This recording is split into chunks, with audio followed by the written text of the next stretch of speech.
రైతుల సంక్షేమమే లక్ష్యంగా గిద్దలూరు ఎమ్మెల్యే ముత్తాముల అశోక్ రెడ్డి ముందస్తు ప్రణాళికతో మార్కాపురం జిల్లా రాచర్ల మండలంలోని గుడిమెట్ట గ్రామ పంచాయతీ పరిధిలో రైతులకు సాగునీటి సౌకర్యాలు మెరుగుపరిచేందుకు చర్యలు చేపట్టారు.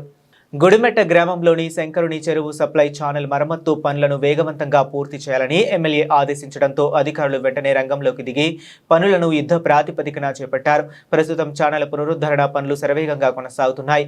ఈ సప్లై ఛానల్ పనులు పూర్తయితే ఆయకట్టు పరిధిలోని 402.77 ఎకరాల వ్యవసాయ భూములకు సాగునీరు అందే అవకాశం ఏర్పడి రైతులకు గణనీయమైన ప్రయోజనం చేకూరనుంది.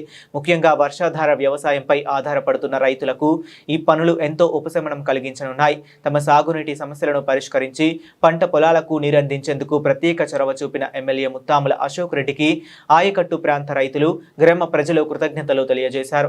రైతాంగ అభ్యున్నతికి తీసుకుంటున్న చర్యలను వారు అభినందించారు. స్థానిక రైతులు మాట్లాడుతూ శంకరుని చెరువు సప్లై ఛానల్ పునరుద్ధరణ పూర్తయితే వ్యవసాయ ఉత్పత్తి పెరగడంతో పాటు భూగర్భ జలాలు కూడా మెరుగుపడతాయని ఆశాభావం వ్యక్తం చేశారు.